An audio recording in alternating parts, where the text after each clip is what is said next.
Okay, I want to move to the bass pedal now. There are basically two techniques for playing the foot pedal. There's the bass plate. Okay, now if you can either play with your foot flat on the bass plate, like this,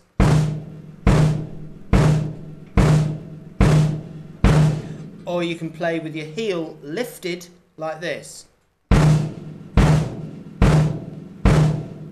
Now beginners almost always want to play flat-footed. Okay, they find that easiest, but you may find as your drumming develops that heel up allows you to gain more speed with the beater. Okay.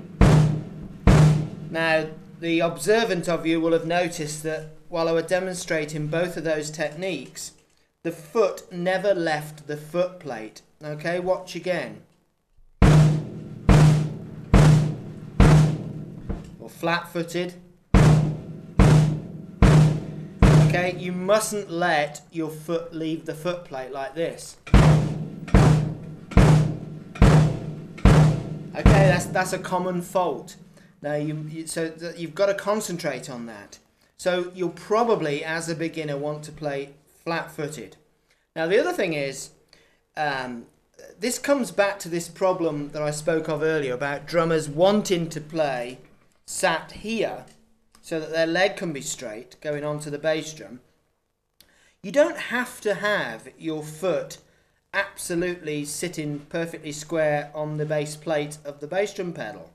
Okay, it doesn't matter. So when you're sat in the correct position, right behind the snare drum, don't worry if your foot naturally wants to come off to the left of the pedal.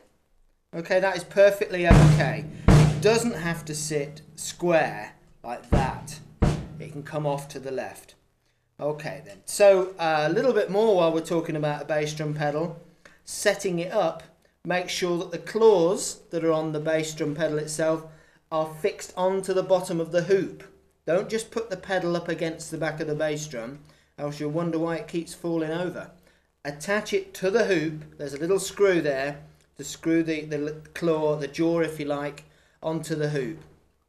And there's spring adjustment with every pedal. Some have got extra adjustments. You've got to experiment with the tension in the spring to get the right action for you. Now you have to be very careful about this. If you have the spring tight, it will give a very quick return on the beater, which you think, yes, that's what I want. But unfortunately, it makes it harder to push the beater forward. So you've got to find this balance of tension on the spring, which gives you a nice motion forward towards the drum. And you've just got to experiment with that and find out what's right for you. Okay, so foot flat or heel up, but never allow your foot to leave the foot plate.